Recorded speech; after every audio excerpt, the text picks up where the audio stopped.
तर मित्रांनो, समद्यांना जे आदिवासी सगळ्यांना नागपंचमीच्या हार्दिक शुभेच्छा। आज आहे नागपंचमी। नागपंचमी आपण आदिवासी भागात का साजरी करतो? फार चांगली कारण आहेत त्याला।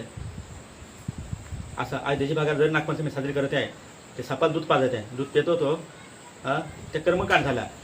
पण आदिवासी माणूस प्रत्येक सण असा साजरा करतो ना, त्याला वैज्ञानिक अधिष्ठान आहे मित्रांनो। तर नागपंचमीचा सण आपण का साजरा करतो? तर आदिवासी माणसाचं अख्खा जीवन काट्या कुट्यात, राना वनात, पाल्या पाचोळ्यात जातं। मग वन प्राण्यांपासून, सापापासून, इचू काट्यापासून संरक्षण व्हावा म्हणून कृतज्ञता म्हणून तो आजचा दिवस सण म्हणून साजरा करतो। काही नागदेवा, आम्ही एवढी हिंडतो फिरतो, आम्हाला चावशील नको, आमचं रक्षण करतो अशी विनवणी करते वेळेचे।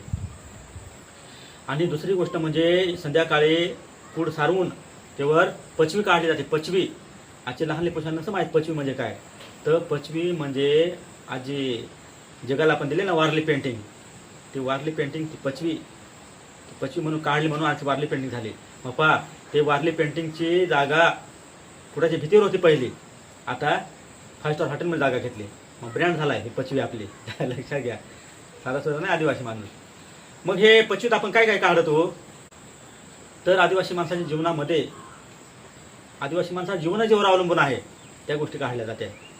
मग चंद्र, सूर्य, नदी, नालं, डोंगर, दर्या, झाडा, येली, पशु, प्राणी, पक्षी, माणसा, घरा, नागली बिगली, भात बीत सगळं काढ जातं, कारण माणसाच्या जीवनाच्यावर अवलंबून आहे।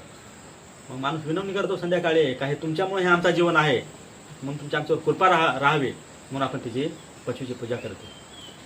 आजच्या दिवशी काय पदार्थ केला जातो? कोंडे। तसा तर आजपासून 15 दिवस खायला जातो। आता कोंडी म्हणजे बाकी लंसम आहे, तर कोंडी म्हणजे वऱ्या भुजते आहे, त्या दळजते आहे, मग ते पिठाचं लाडू करायचं, त्या साखर टाकून खायचं, गुळ टाकून खायची, ही कोंडी खाली जाते। का? तर ही वरई पचायला हलकी पावसाळ्यामध्ये। पावसाळ्यात जर तुम्ही जड पदार्थ खाल्ले तर अपचन होतं, पण हे कोंडीसारखं पदार्थ खाल्लं तर ते सात्विक आहे, पौष्टिक आहे आणि पचायला हलका आहे म्हणून हे खाल्लं जाते। म्हणजे पहा ना, किती विज्ञानाचा विचार करतो हा आदिवासी माणूस। अशा पद्धतीने हे आपल्या इकडे नागपंचमी साजरी केली जाते। तर माझी एक विनंती आहे का आपण सगळे आजच्या दिवशी कुणाची भीत सारून बिरून मस्तपैकी पचवी काढायची आहे आणि आपली जी येणारी पिढी आहे तिला सांगा ही पचवी बुवा असा आला लक्षात।